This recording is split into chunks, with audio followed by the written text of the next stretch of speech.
राजकुमार चैतन्य और बाला सुंदरम की शाही सवारी सेनापति चक्रदेव के महल से होकर वापस उनके राजमहल तक आ चुकी है। और शाही सवारी के अंदर दोनों राजकुमारों के साथ साथ राजगुरु भी बैठे हैं। जैसे ही उनकी सवारी राजमहल के मुख्य द्वार पर रुकती है, राजकुमार चैतन्य बाला सुंदरम से कहता है, छोटे भाई, आप बुरा ना माने तो हम गुरुजी से जरा एकांत में बात करना चाहते हैं। राजकुमार बाला सुंदरम कहता है, हाँ हाँ, क्यों नहीं, अवश्य, हम जाते हैं। राजकुमार बाला सुंदरम शाही सवारी से उतरकर राजमहल के अंदर चला जाता है। और जैसे ही बाला सुंदरम जाता है, राजकुमार चैतन्य साधु से गुस्से में कहता है, गुरुजी, क्या था वो सब?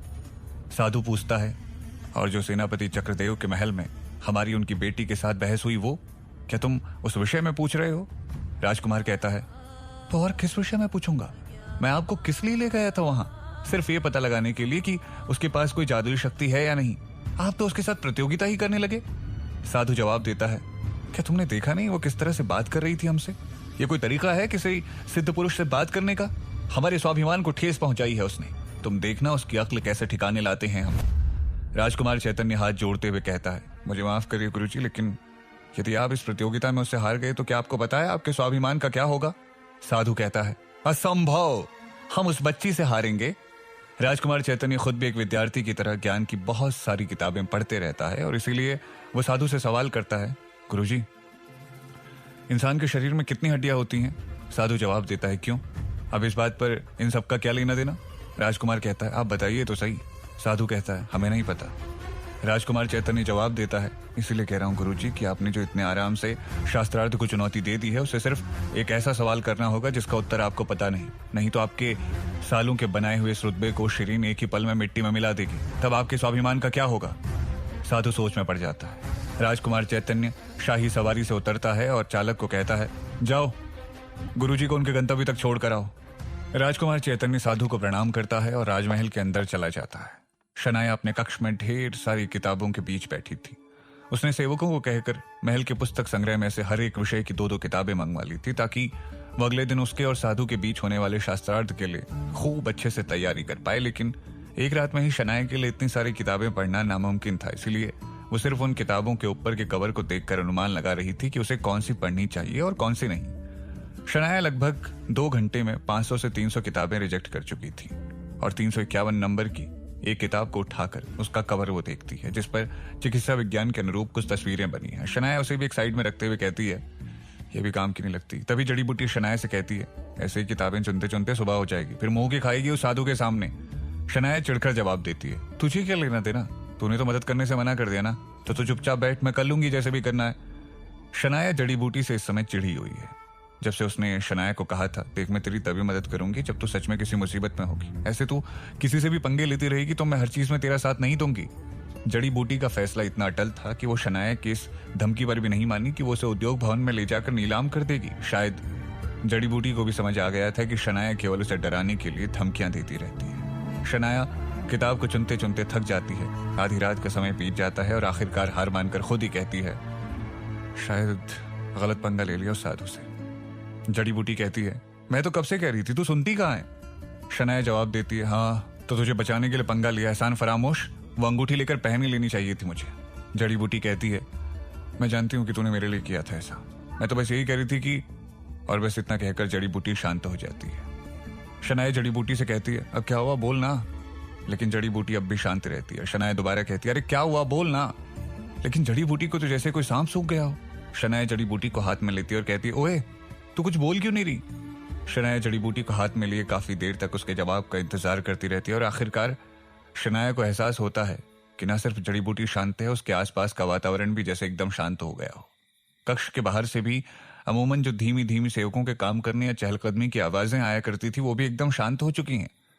शनाया को कुछ अजीब सा लगने लगता है। वो अपने आसपास नजर घुमाकर देखती है तो उसे दिखाई देता है एक कोने में लकड़ी की मेज पर रखी रेत वाली घड़ी, जिसमें रेत गिरती है, उसकी रेत भी हवा में रुकी हुई है, जैसे समय पूरी तरह चलना बंद हो गया हो, जैसे सब कुछ किसी ने पॉज का बटन दबाकर रोक दिया हो, सिर्फ एक शनाया के अलावा। शनाया अपने बिस्तर से उठकर कक्ष के दरवाजे की तरफ जाती है ताकि वो देख पाए कि बाहर आखिर क्या चल रहा है। लेकिन जैसे ही वो दरवाजे तक पहुंचती है तो उसे कक्ष के अंदर बने स्नानाघर से पानी की एक बूंद टपकने की आवाज आती है, जैसे वो बूंद उस कुंड में टपकी हो जिसमें पानी भरा रहता है। शनाया दरवाजे को छोड़कर सीधा स्नानाघर में जाती है तो देखती है कि वहां की सारी मोमबत्तियां बुझी हुई हैं। कुंड में भरा हुआ पानी रोशनी से जगमगा रहा है और उस पानी का लहराता हुआ प्रतिबिंब स्नाना घर की छत पर चमक रहा है। और कुंड के 2 फीट ऊपर ठीक बीचों बीच वही फरिश्ता हवा में शनाया के सामने प्रकट होता है जो शनाया की आत्मा को यहां तक लाया था। शनाया जानती है कि वो परछाई उससे क्या कहने वाली है, इसलिए वो चुप रहकर उसके बोलने का इंतजार करती है। वो फरिश्ता शनाया से कहता है, तुम्हारे चलने का समय हो गया शनाया, तुम्हारे दूसरे इम्तिहान में भी तुम सफल हो गई। शायद शनाया ने अब उस फरिश्ते से घबराना बंद कर दिया था, इसलिए वो तंज कसने के लहजे में उससे कहती है, अच्छा तब क्या इरादा है तुम्हारा, कहाँ भेजने वाले हो? फरिश्ता जवाब देता है, एक नई दुनिया में एक नई चुनौती के साथ। शनाया कहती है, अगर मैं ना जाना चाहूं तो? फरिश्ता जवाब देता है, तो फिर तुम्हें तुम्हारी दुनिया में वापस भेज दिया जाएगा जहां से तुम आई थी। शनाया जानती थी कि फरिश्ता उसे इस तरह का लालच देकर बातों में फंसा देता है, लेकिन वो इस बार उस फरिश्ते से ही खेल खेलने लगती है और कहती है, अगर मैं अपनी दुनिया में भी वापस ना जाना चाहूं तो? फरिश्ता इस बार बोलने से पहले कुछ देर रुकता है। शायद उसे अंदाजा नहीं था कि शनाया ऐसा भी कुछ बोल सकती है। वो फरिश्ता थोड़ी देर बाद शनाया का जवाब देते हुए कहता है, यदि तुम वापस अपनी दुनिया में भी नहीं जाना चाहती तो तुम यहीं पर रुकी रहोगी जब तक दोनों दुनिया में से कोई एक तरफ जाने का फैसला ना कर लो। शनाया के चेहरे पर मुस्कुराहट आ जाती है। शायद शनाया उस फरिश्ते से यही सुनना चाहती थी और फिर वो कहती है, ठीक है, तो फिर मैं फैसला करके तुम्हें बताऊंगी कि मैंने क्या सोचा है। फरिश्ता पूछता है, कब तक फैसला करोगी? शनाया मुस्कुराकर अपने कंधे उचकाती है, जैसे इशारे से उस फरिश्ते से कह रही हो कि उसे क्या पता कब तक फैसला करेगी वो। फरिश्ता शनाया से पूछता है, क्या तुम यहीं पर फंस कर रहना चाहती हो? शनाया कहती है, मैं यहाँ मजे से रहना चाहती हूँ, फंस कर क्यों रहूंगी? फरिश्ता पूछता है, और कब तक रहना है यहाँ? शनाया जवाब देती है, जब तक मैं फैसला नहीं कर लेती कि मुझे वापस जाना है या अगले इम्तिहान के लिए आगे बढ़ना है। फरिश्ता पूछता है, और कब तक होगा तुम्हारा फैसला? शनाया दोबारा अपने कंधे उचकाकर बताती है कि वो क्या जानने की कब तक फैसला करेगी। फरिश्ता काफी देर तक चुप रहता है और फिर अचानक गायब हो जाता है। स्नाना घर की सारी मोमबत्तियां अपने आप दोबारा जल जाती हैं। आसपास का वातावरण जैसे दोबारा जीवित हो जाता है। कक्ष के बाहर से धीमी धीमी सबकी आवाजें आने लगती हैं और उस परछाई के जाने के बाद शनाया जोर जोर से हंसने लगती है और उसे इस बात पर बड़ा मजा आता है कि पहली बार उसने खुद उस परछाई वाले आदमी का सर घुमा दिया। अब जाकर यही सोच रहा होगा कि किससे पंगा ले लिया है। शनाया दोबारा अपने कक्ष में जाती है और उसके अंदर आते ही मेज पर रखे उस रेत की घड़ी को देखती है जो अब दोबारा चलने लगी थी। जड़ी बूटी शनाया से कहती है, अभी भी क्या हुआ था? शनाया कहती है, समय चलना बंद हो गया था, वो परछाई आई थी जिसकी वजह से मैं यहाँ पर हूँ। शनाया ये सारी बातें कहते हुए कुछ ज्यादा गंभीर नहीं थी, क्योंकि अब उसे कोई फर्क नहीं पड़ता था कि उसके साथ अगले पल अब क्या होने वाला है। शायद उसे इन सब चीजों की आदत पड़ चुकी थी। जड़ी बूटी शनाया से कहती है, तो तू अभी तक यहाँ कैसे है? वो तुझे ले जाने आया था ना? शनाया पूछती है, तुझे कैसे पता? जड़ी बूटी कहती है, क्योंकि मुझे काफी कुछ पता है। अब पहले ये बता कि तूने ऐसा क्या कहा कि वो तुझे नहीं ले जा सका? शनाया जोर से हंसने लगती है, सोचकर कि जड़ी बूटी को भी शनाया की इस ट्रिक पर हैरानी हो रही है, और फिर वो उसे बताती है कि उसने उस फरिश्ते को बातों में कैसे उलझाया। जड़ी बूटी शनाया से पूछती है, लेकिन तू यहाँ रुकी क्यों? शनाया इस बात पर थोड़ा खामोश हो जाती है। वो काफी देर चुप रहती है। फिर शनाया थोड़ा भावुक होकर कहती है, बात क्या है ना, मैंने अपनी सारी जिंदगी नियम कायदे और कानून के हिसाब से बिताई है, पर अब और नहीं। मुझे मेरी जिंदगी में वही करना है जिसमें मुझे खुद को अच्छा लगता है। मुझे यहाँ रहना अच्छा लग रहा है, इसीलिए यहाँ तब तक रहूंगी जब तक मुझे जबरदस्ती ना निकाला जाए। जड़ी बूटी कहती है, और अगर जबरदस्ती तुझे यहाँ से निकाल दिया जाए तो तू क्या करेगी? शनाया जवाब देती है, तो जहां ले जाकर पटका जाएगा वहां कोई मजा ढूंढ लूंगी, लेकिन जीऊंगी अब अपने लिए ही। जड़ी बूटी शनाया की इस बात पर कोई जवाब नहीं देती, लेकिन शनाया की बातों में उसे वजन महसूस होता है। थोड़ी देर बाद शनाया सारी किताबें उठाकर एक तरफ रख देती है और सोने लगती है। और सोने से पहले जड़ी बूटी से कहती है, यार हो सके तो कल मेरी मदद कर देना, याद रख तेरे लिए ही पंगा लिया है मैंने। जड़ी बूटी कहती है, ठीक है, मैं देखूंगी क्या कर सकती हूँ। शनाया जड़ी बूटी को थैंक्स कहकर मुस्कुराती है और सो जाती है। यहाँ राजा विक्रमादित्य के पास उस साधु के गुरु महर्षि का पत्र राजमहल तक पहुंच चुका है। राजा विक्रमादित्य उस संदेश पत्र को पढ़कर झुंझला उठता है कि उसे अपने काम छोड़कर अब इस बेतुकी प्रतियोगिता को आयोजित करना होगा। राजा गुस्से में दोनों राजकुमारों को अपने कक्ष में बुलाता है। राजकुमार चैतन्य और बाला सुंदरम राजा के पास पहुंचते हैं और राजकुमार चैतन्य पूछता है, आपने हमें याद किया क्या पिताजी? राजा विक्रमादित्य क्रोधित होकर महर्षि का संदेश पत्र चैतन्य को दिखाते हुए पूछता है, क्या है ये बेवकूफी? महर्षि का संदेश आया है कि चक्रदेव की बेटी और तुम्हारे मित्र राजगुरु के बीच शास्त्रार्थ का मुकाबला आयोजित किया गया है। राजकुमार चैतन्य कहता है, नहीं नहीं पिताजी, वो तो गुरुजी ने उत्तेजित होकर ऐसा कह दिया होगा, मैं ये सब रद्द करवा देता हूँ। राजा कहता है, अब क्या रद्द करवाओगे? महर्षि ने आने का फैसला कर लिया है और मुझे आदेश भिजवाया है कि उस प्रतियोगिता में मैं भी उपस्थित रहूं। अब उनकी बात कैसे टाल सकता हूं? राजकुमार चैतन्य खामोश खड़ा रहता है। विक्रमादित्य उससे पूछता है, आखिर ये सब करने की जरूरत क्या थी तुम्हें? सेवकों ने बताया कि तुम ही ले गए थे महर्षि को चक्रदेव के यहाँ। चैतन्य जवाब देता है, दरअसल पिताजी, हमने सुना था कि सेनापति के बेटे अनमोल बाबू आए हैं, तो हम केवल उनसे मिलने चले गए। गुरुजी हमें रास्ते में मिल गए थे, तो हमने सोचा कि थोड़ा वार्तालाप भी हो जाएगा, इसीलिए साथ ले लिया उन्हें। विक्रमादित्य कहता है, तुमसे इस तरह की चीजों की उम्मीद नहीं होती है चैतन्य। अब बताओ, हमारा यही काम रह गया है, मंत्रिमंडल का जरूरी काम छोड़कर ये बेतों की प्रतियोगिता को आयोजित करवाएं। राजकुमार चैतन्य और बाला सुंदरम बिल्कुल शांत खड़े रहते हैं। बाला सुंदरम जानता है कि उसकी कोई गलती नहीं थी, लेकिन वो खुद को बेकसूर साबित करने के लिए चैतन्य को और ज्यादा फंसाना नहीं चाहता, इसीलिए वो शांत खड़ा रहता है। राजा विक्रमादित्य का गुस्सा थोड़ा शांत होता है और मजबूर होकर वो एक मंत्री को महर्षि का संदेश पत्र देते हुए कहता है, जाइए देखिए, तैयारी करवाइए इसकी, और क्या ही कहें। वो मंत्री उस संदेश पत्र को लेकर तैयारी करवाने के लिए चला जाता है। राजा विक्रमादित्य दोनों राजकुमारों से कहता है, जाइए आप लोग भी जाइए और मित्रता में थोड़ा कम समय व्यतीत कीजिए। आने वाले समय में आप लोगों को भी राज्य का भार संभालना है। दोनों राजकुमार चुपचाप वहां से चले जाते हैं। बाहर आते ही बाला सुंदरम राजकुमार चैतन्य का हाथ पकड़कर रोकता है और कहता है, भाई अंदर पिताजी के सामने मैं चुप रहा क्योंकि वहां पर वो आपसे सवाल करने लगते, लेकिन मुझे बताइए कि आखिर आपके दिमाग में चल क्या रहा था? आपने पिताजी को झूठ क्यों बोला कि आपको साधु रास्ते में मिले थे? आपने तो उन्हें हमारे साथ चलने का आमंत्रण दिया था। ऊपर से रात आप खुद ही तो कह रहे थे कि आपको हमारी मंगेतर शिरीन से मिलने जाना है।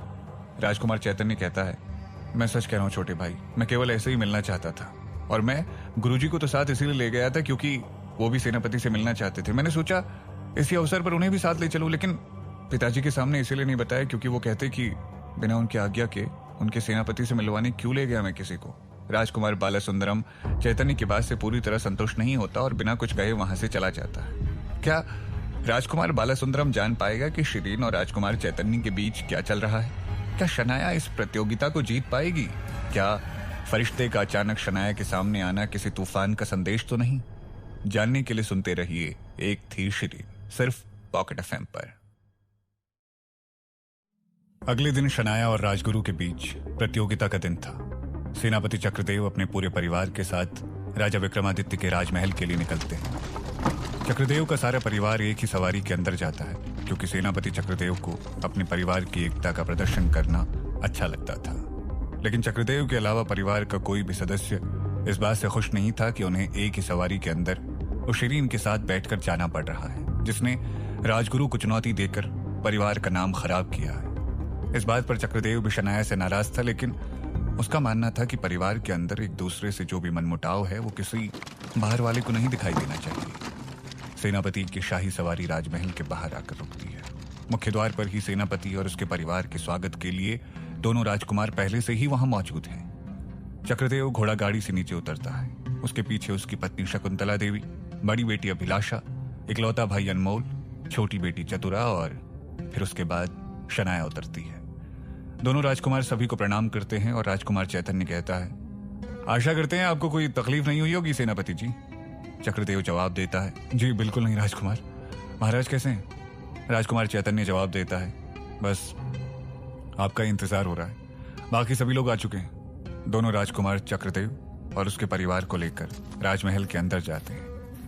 दोनों राजकुमार चक्रदेव के परिवार को उस बड़े सभाघर की ओर ले जा रहे थे जहां शनाया और राजगुरु के बीच प्रतियोगिता होने वाली थी, और रास्ते में राजकुमार चैतन्य शनाया को महल के रास्ते और गलियारों के बारे में समझा रहा होता है। तभी शनाया के मुंह से निकलने वाला होता है कि अरे हाँ, मुझे पता है सब कुछ, मैं आ चुकी हूँ। लेकिन फिर शनाया शुक्र मनाती है कि उसके मुंह से ऐसा कुछ नहीं निकला।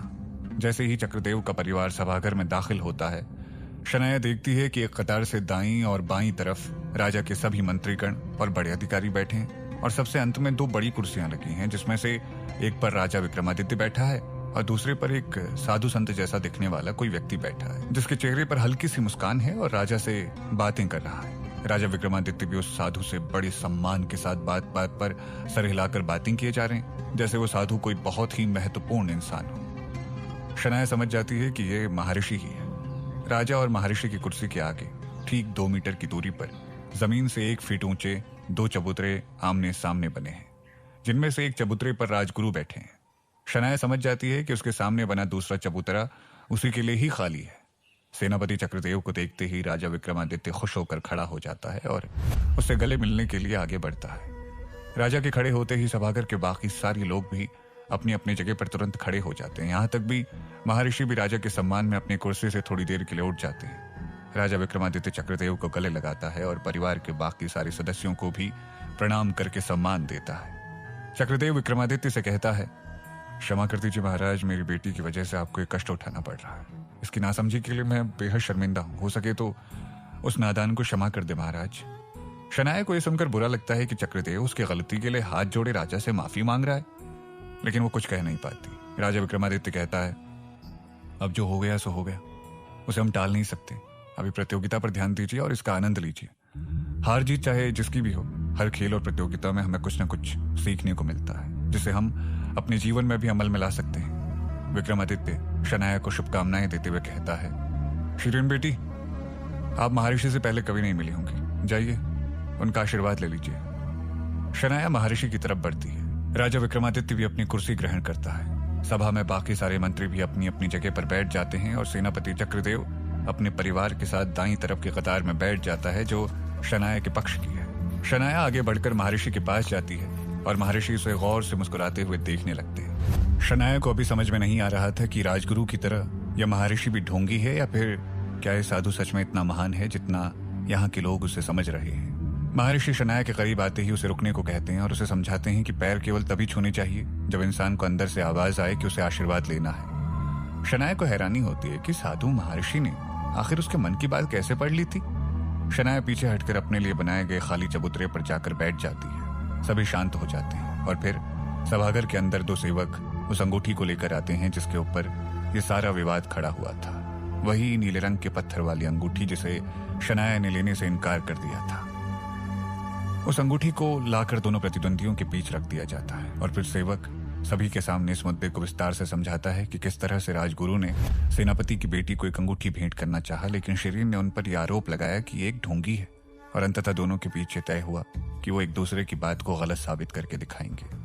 ये सारी बातें कहकर सेवक वहां से हट जाते हैं। जब सभी को ये बात पता चलती है तो सभी एक दूसरे से कानाफूसी करने लगते हैं। फिर महर्षि सबसे कहते हैं, शांत हो जाइए।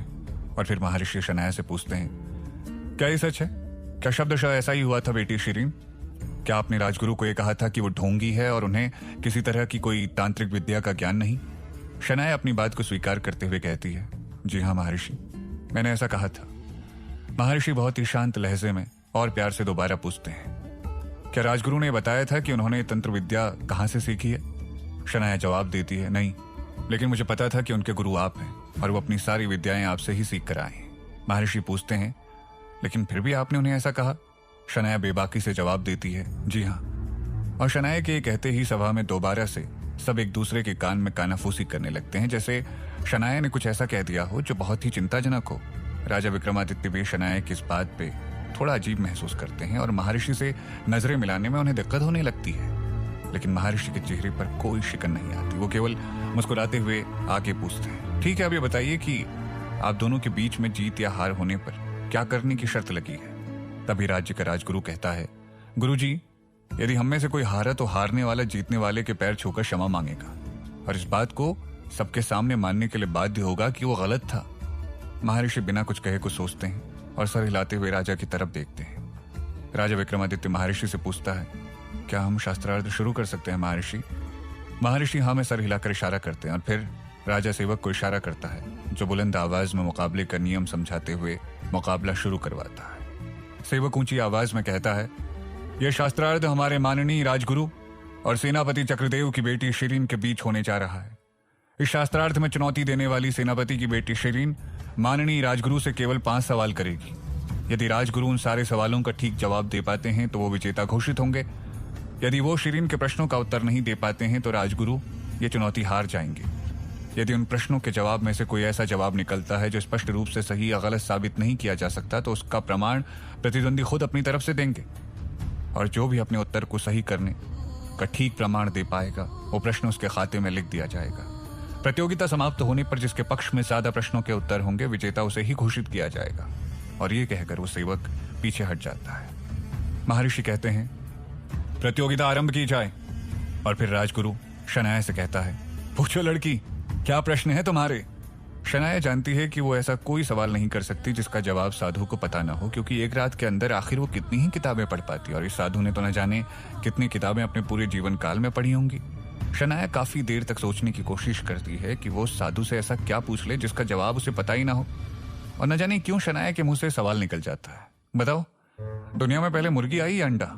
शनाया के इस तरह की बचकाना सवाल करते ही पूरे सभागार में हंसी गूंजने लगती है। सभा में मौजूद सारे मंत्रीगण और अधिकारी, यहाँ तक कि राजा विक्रमादित्य भी मुस्कुराने लगते हैं, सिवाय चक्रदेव के और महर्षि के, जो दोनों ही शनाया के सवाल पर ताजुब करते हैं, जबकि सभा में बैठी शकुंतला देवी और उसके बच्चे अभिलाषा, अनमोल और चतुरा चारों ही सबके साथ मिलकर इस बात पर हंसने लगते हैं। चक्रदेव उन्हें गुस्से से देखता है और याद दिलाता है कि वो एक परिवार के रूप में आए हैं और उन्हें शिरीन का साथ देना है। महर्षि सबको शांत होने को कहते हैं और सबको समझाते हुए कहते हैं, यहाँ पर जो भी सवाल होगा उसे गंभीरता से लिया जाएगा, किसी भी रूप में किसी प्रतियोगी का मजाक नहीं उड़ाना चाहिए। शनाया को पहली बार एहसास होता है कि महर्षि राजा विक्रमादित्य की तरह निष्पक्ष होकर फैसला सुनाते हैं। शनाया के दिल में महर्षि के लिए इज्जत और भी बढ़ जाती है। महर्षि राजगुरु से कहते हैं, राजगुरु तुम अपना जवाब दो, तुमसे तुम्हारे प्रतिद्वंदी ने प्रश्न किया है कि दुनिया में पहले मुर्गी आई या अंडा?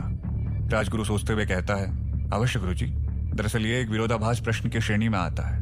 विरोधाभास ऐसे प्रश्नों को कहते हैं जो खुद ही अपने प्रश्नों का उत्तर होते हैं, लेकिन वैसे देखा जाए तो उनका भी कोई स्पष्ट उत्तर नहीं होता, और मेरे प्रतिद्वंदी के प्रश्न पर भी यही मेरा उत्तर है कि इसका कोई स्पष्ट उत्तर नहीं हो सकता, क्योंकि यह एक विरोधाभास प्रश्न था। राजगुरु के इस जवाब पर सभी ताली बजाने लगते हैं और शनाया महर्षि की तरफ देखती है।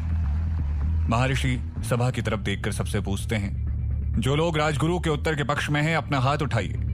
सभा में मौजूद चक्रदेव और उसके परिवार को छोड़कर सारे ही लोग अपने हाथ ऊपर कर लेते हैं और शनाया का चेहरा फीका पड़ जाता है और महर्षि कहते हैं, इसका जवाब स्पष्ट है कि इस प्रश्न के विजेता माननीय राजगुरु हैं। महर्षि की बात सुनते ही राजगुरु के चेहरे पर एक बड़ी सी मुस्कान आ जाती है और अपनी छाती चौड़ी कर वो शनाया से कहता है, तुम्हारे पास 4 और प्रश्न बचे, पूछो, और क्या पूछना चाहती हो लड़की? पहला दांव उल्टा पड़ने के बाद शनाया अब सोच में पड़ जाती है कि दूसरा सवाल आखिर वो क्या पूछे। वो मन ही मन खुद को कोसने लगती है कि अच्छा वाला सब कुछ ठीक चल रहा था, उसने खामखा इस साधु से पंगा ले लिया। शनाया को एकदम से सोचता है कि वो तो भविष्य से आई है, हो सकता है वो कुछ ऐसा प्रश्न पूछ सके जिसका जवाब इस युग के इंसान को पता ही ना हो। शनाया के मन में कई सारे सवाल आते हैं, जैसे क्या वो ज्योमेट्री में से कुछ पूछ सकती है, जैसे त्रिकोण का क्षेत्रफल कितना होता है, या फिर विज्ञान से जुड़ा कोई सवाल जिसकी खोज अभी तक हुई भी ना हो। लेकिन फिर शनाया को यह भी ख्याल आता है कि एक मशहूर वैज्ञानिक गैलीलियो को फांसी दे दी गई थी सिर्फ इस बात पर क्योंकि उसने ये कहा था कि पृथ्वी सूर्य का चक्कर काटती है, न कि सूर्य पृथ्वी का। इसीलिए शनाया ऐसा जोखिम भी नहीं उठाना चाहती जिससे वो सही होकर भी या तो हंसी का पात्र बन जाए या फिर किसी सजा की हकदार हो जाए, क्योंकि कुछ भी कहने के बाद अगर वो साधु की बात को नकारेगी तो फिर अपनी बात को सही साबित करने का सबूत भी उसे खुद ही देना पड़ेगा। आखिरकार तंग आकर शनाया गुस्से में खड़ी होती है और महर्षि से कहती है, ये किस तरह का मुकाबला है? मैंने कभी कुछ नहीं पढ़ा, एक रात में ऐसा क्या पढ़ ली थी जो इतने ज्ञानी राजगुरु को शास्त्रार्थ में हरा दूंगी मैं? शनाया के बात करने के इस लहजे पर एक मंत्री सभागार में खड़ा होकर शनाया को डांटते हुए कहता है, जबान संभाल कर बात करो लड़की, तुम महर्षि से बात कर रही हो। यहां तक कि चक्रदेव भी ये देखकर हैरान हो जाता है और उसके अंदर भी इतनी हिम्मत नहीं थी कि वो महर्षि के सामने कुछ कह सके। राजा विक्रमादित्य भी शनाया से कहता है, शिरीन, आपको अभी महर्षि से माफी मांगनी चाहिए, ये उनसे बात करने का उचित तरीका नहीं था। लेकिन महर्षि सबको शांत रहने को कहते हैं और फिर विनम्रता के साथ शनाया से कहते हैं, तुम्हारी बात सही है बच्ची, यदि तुम्हें ये बात समझ आ गई हो कि आदि माननीय राजगुरु तुमसे कहीं ज्यादा ज्ञानी हैं, तो फिर तुम उन्हें चुनौती देने की आवश्यकता क्यों समझती हो? शनाया कहती है, मैंने कभी नहीं कहा कि वो ज्ञानी नहीं है, मैंने तो बस ये कहा कि मुझे विश्वास नहीं है कि उनके अंदर कोई तांत्रिक शक्तियां हैं। तभी राजा विक्रमादित्य कहता है, लेकिन अब तो मुकाबला शुरू हो चुका है, ये सारी बातें तो मैं पहले सोच लेनी चाहिए थी। लेकिन महर्षि राजा को रुकने को कहते हैं और फिर शनाया से कहते हैं, कोई बात नहीं, आपकी सारी बातें सुनी जाएंगी। महर्षि शनाया से स्पष्ट रूप से पूछते हैं, क्या आपके कहने का अर्थ यह है कि राजगुरु किसी तरह की कोई तंत्र विद्या नहीं जानते हैं और किसी तरह का कोई चमत्कार करके नहीं दिखा सकते हैं? क्या मैं सही कह रहा हूं? शनाया फिर से सोच में पड़ जाती है, क्योंकि अगर उसने हाँ कह दिया तो फिर ये राजगुरु कुछ छोटा मोटा जादू करके दिखा देगा और उसे सबके सामने शर्मिंदा होना पड़ेगा। शनाया खुद को हर तरफ से फंसा हुआ महसूस करने लगती है और फिर महर्षि से सच्चे दिल से अपने मन की बात बताते हुए कहती है, दरअसल मैं उस वक्त गुस्से में थी महर्षि, इसलिए आवेश में आकर मैंने ऐसा कह दिया था। क्या शनाया के पास कोई रास्ता नहीं बचा था? क्या उसे सबके सामने सभागार में बेइज्जती का सामना करना पड़ेगा? क्या उसे राजगुरु के पैर छूकर माफी मांगनी पड़ेगी, या शनाया इससे बच निकलने का कोई रास्ता ढूंढ निकालेगी? जानने के लिए सुनते रहिए एक थी शिरीन, सिर्फ पॉकेट एफएम पर।